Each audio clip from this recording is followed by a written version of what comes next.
tumulong siya para makamit natin ang masayang araw na ito na sama-sama tayong nagse-celebrate. He spent all his resources to help the revolution, the Filipino Revolution against the Spaniards and Americans. Just so you know. In fact, if I am not mistaken, Mr. Rompin, may he rest in peace, dahil at binurong na pinanindigan niya na siya lang ang Pilipinong Chinese na naglaging nagsusuot ng barong, ang pambansang damit ng Pilipinas. Yes, it's true. That's why I would like you to give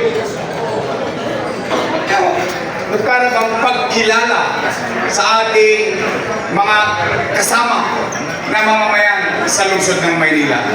And I'm telling you this so that later on, the next generation, the next youth, or mga susunod na kabataan, that the prejudice that we were taught when we were young on how we call them in our community ay mawala.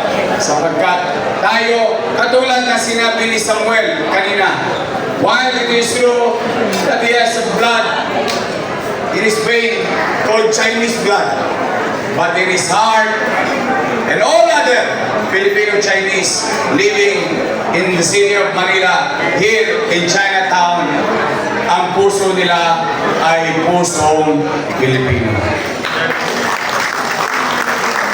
So, now, Year of the Snake.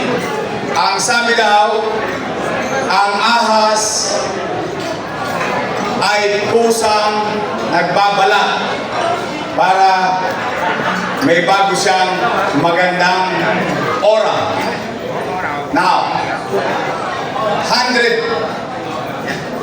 I think about 103 days from now, may awa ang Diyos sa tulong nyo, and let this word cross the streets of Ompin, Salazar, and so on and so forth in the entire city of Manila.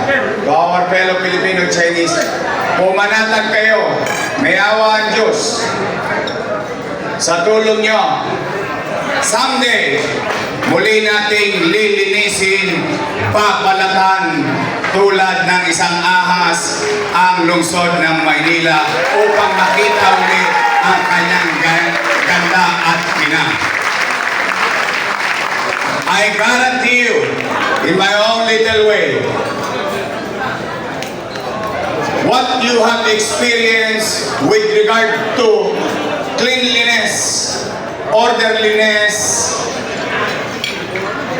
at kapanatagan ng pamumuhay sa lungsod ng Maynila na naranasan ninyo noong panahon ko ay muli kong ibabalik sa bawat kalsada, iskinita, Callejon at Boulevard ng ating lungsod. So muli, huwag kayong mawawalan ng pag-asa. Tama ang sinabi ni Chairman C kanina.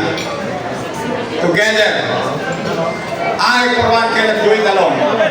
But together, we as Manilans, we can make Manila great again.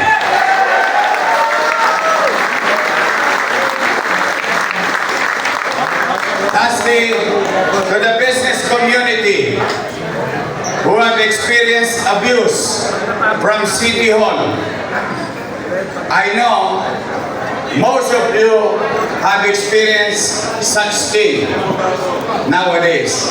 Pumanatag kayo, pagpapahingayin ko na sa City Hall ang makakati ang kamay.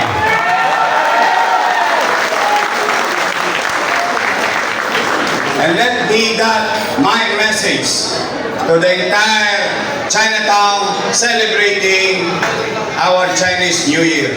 And that can be a message to the entire city of Manila, to every businesses, to every taxpayers of the city of Manila.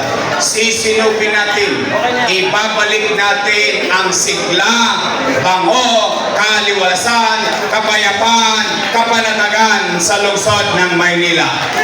Happy New Year sa bawat isa sa inyo. Mayawa ang Diyos, makararaos tayong muli. Maraming salamat.